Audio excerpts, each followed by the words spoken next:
Hello, hockey, basketball, and soccer fans. My name is David. Thought I would start this video uh, at 5:36 on the afternoon of Sunday, 3rd of March, 2024, North American Eastern Time. What I would do this is let me just try to get this microphone here. Try to get this over here. Too much. Maybe get here a little bit here. Oops. Let's try to get this in here.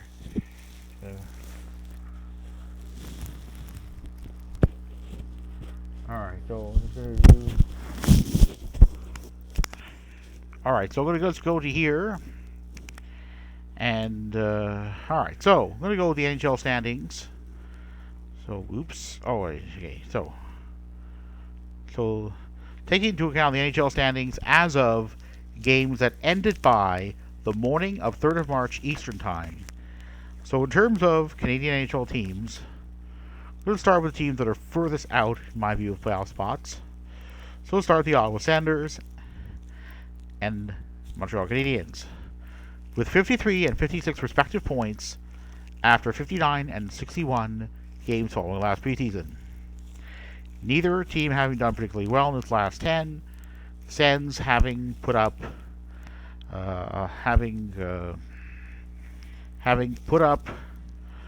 just I don't know, having put up 7 points. The Habs 6. So to be determined will be which of the Sens and Habs likely will finish. Will finish the lowest among Canada's NHL teams. So, with 72 points, the Wings and Bolts had each earned. The two teams were each over just a dozen points out of playoff spots, and were unlikely to qualify for 2024 for the 2024 NHL postseason. In terms of the Metro Division, the Flyers end up beating the Sens in that game on Saturday Eastern Time. 71 points versus 72 for each of the Wings and Bolts. The Leafs have 78. I'll get to them in a little bit. So realistically, in terms of the postseason, I'd say Sens and Habs probably won't qualify. So now to go to the other team that is out of a playoff spot, and that would be Calgary Flames. They are out by 5 points, 65 points over 60 games, tied with St. Louis Blues on points, but in terms of regulation wins, beat the Blues by 1. 25 for the Flames, 24 for the St. Louis Blues, and 14 points over the last 10 games. But catching up to the Kings or Preds will not be easy for the Flames. And that, yes, there was an impressive win by the Flames in that Saturday Eastern Time game over the Pens, 4-3 in regulation, but it was not pretty. It's gonna go to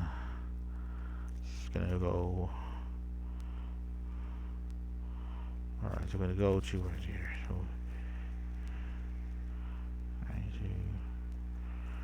So we go to the previous week.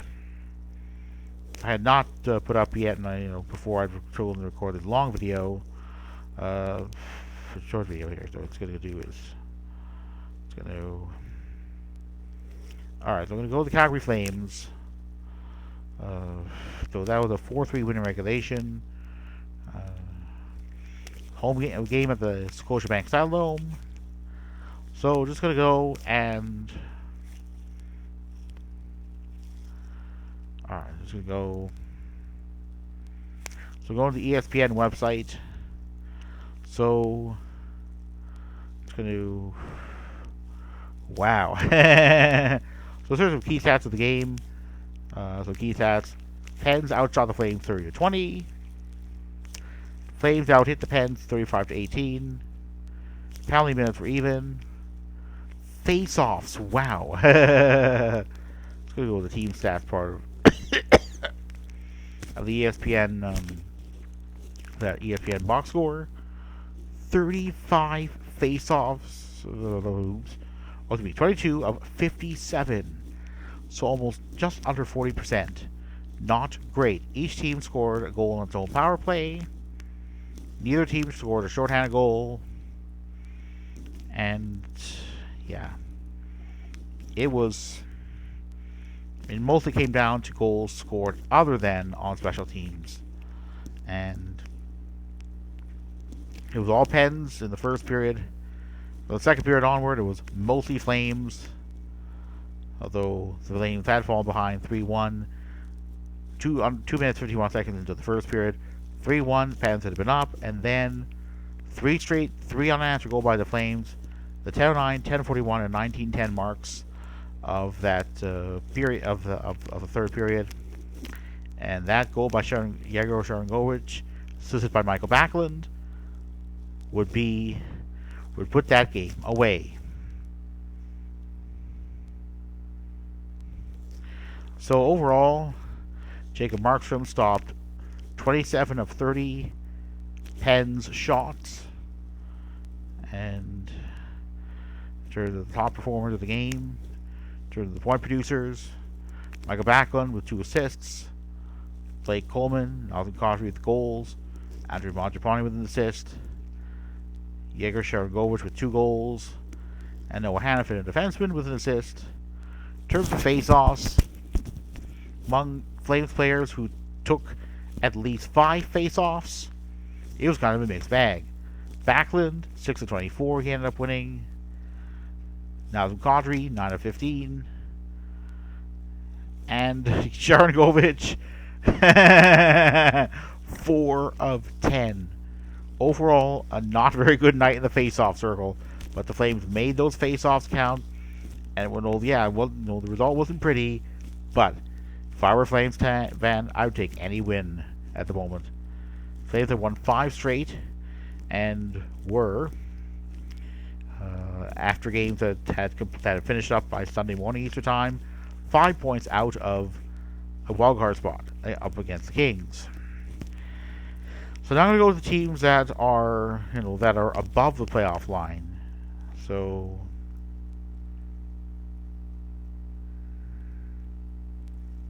in terms of teams, in terms of respect to playoff spots, I mean, the Oilers have won 3 straight, and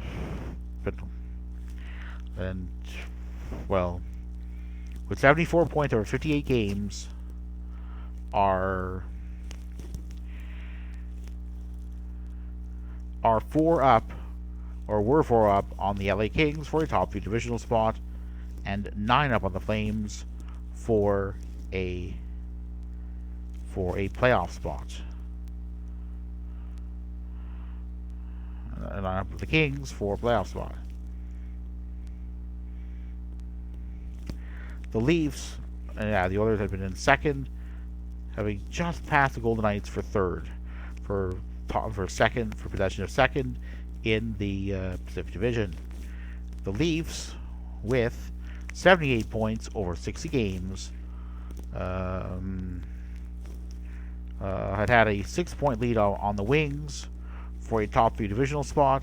Well, the Bolts 2 teams are Wings and Bolts are tied, except the Wings have played fewer games following last preseason. So on tiebreaker, if the playoffs were to start on Sunday Eastern time, Wings would be in the first wildcard spot, the Bolts in the second. Yeah, the Isles, even with a win with 3 straight wins, are still were 12 points behind the Leafs. So a little bit more security. So Leafs at least are trending in the right direction. Had an excellent February overall, even beating playoff caliber teams. Golden Knights was a stinker. The only true stinker was that, in terms of games decided by at least 2 goals before factoring in empty netters.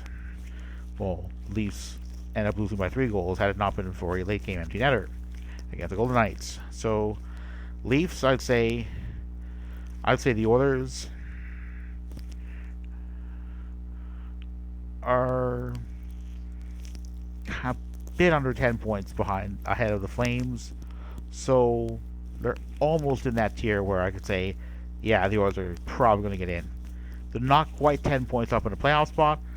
The Leafs are already 12, and the Isles have already played 60 games, so I'm pretty. If the Leafs can continue to chug along, I don't see any reason why the Leafs won't qualify for a playoff spot.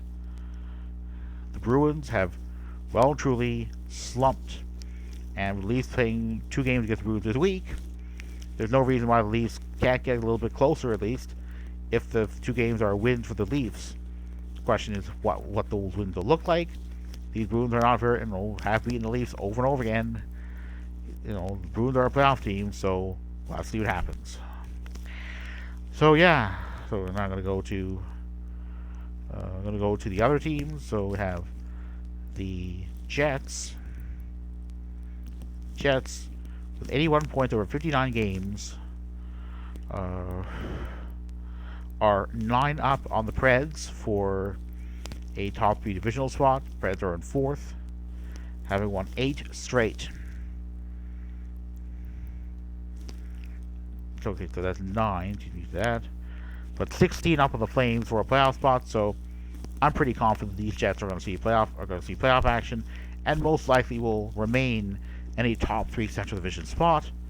Of course, being playoff teams will be huge.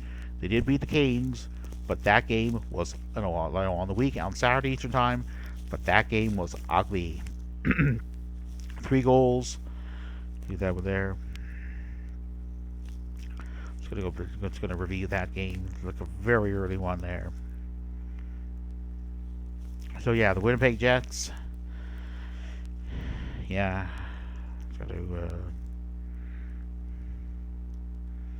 so yeah, that was like a a very poor first period for the Jets. Goals for the game for the Canes from Martin Necas, Teuvo Teravainen, and Sebastian Aho. The last one on a power play. So that is, God, those slow starts. They need second period. Second period was all Canes. Third period was all Jets. Excuse me. So yeah, Jets. Yeah, face-offs. Slightly over 40% of them. The Jets ended up winning. So gotta be better than the face-off top, but at least the Jets did make the use of those face-offs that they did win via possession. So that does count for something. And now, so I'd say, of those teams that are in playoff spots, I'd say the Oilers, Leafs, and Jets are almost certain to qualify, barring something like disastrous months, whatever, disastrous marches. And now I'm going to go to the Canucks and a rather rough February, but even with it, still a respectable 13 points up on the LA Kings for a top 3 Pacific Division spot. Does that mean the Oilers are poised to catch the Canucks? Canucks have played 62 games following last preseason, the Oilers 58. Well, that means the Oilers have to win enough of those games in hand to catch the Canucks. Will that happen? Only time will tell.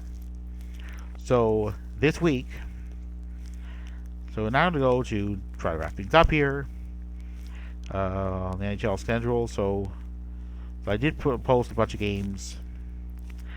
So I did post a link on Twitter. So overall, which Canadian teams, based on the NHL standings as of this morning Eastern Time, do I see qualifying for playoff spots? The Flames, I think, may go either way. The others, the Oilers, Canucks, Jets, and Leafs, I see as qualifying. So 4. It'd be very interesting to if all those 4 teams do qualify for the last 4 teams I mentioned in my previous sentence qualify for playoff spots. It's going to be interesting in which series they're going to be playing.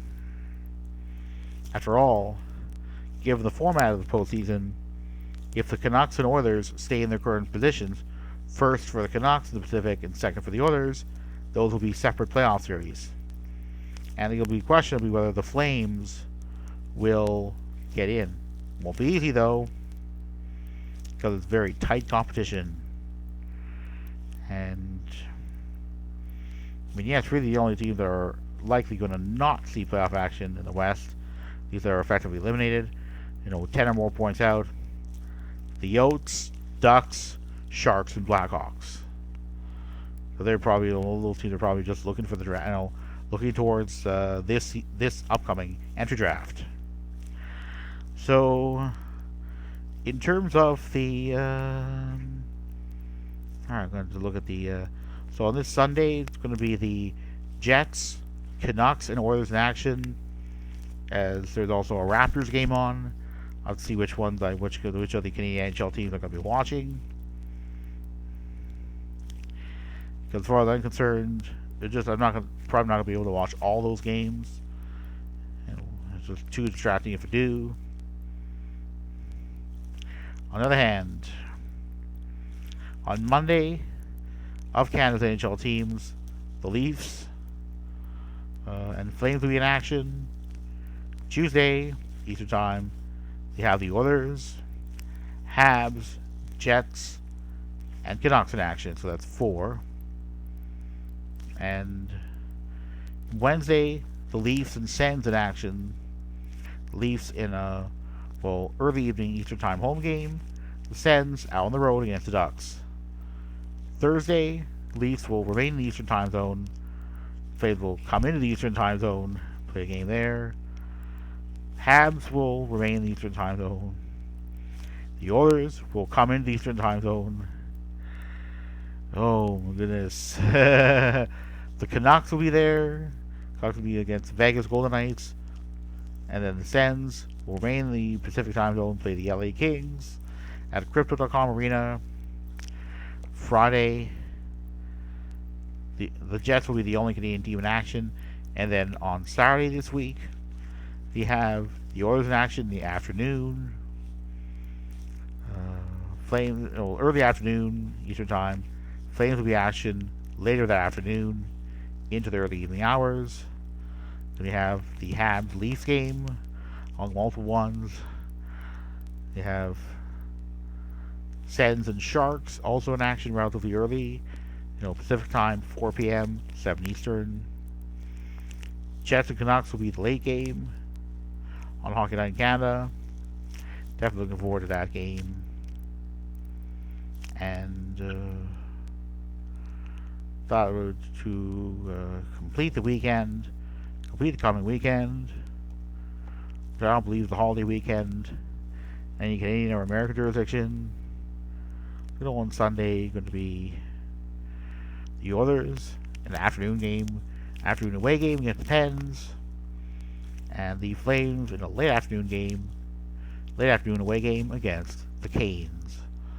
So yeah, obviously, definitely looking forward to seeing 4, if not 5 Canadian teams see playoff action this season. But again, the Flames kind of a wild card, could be in or not.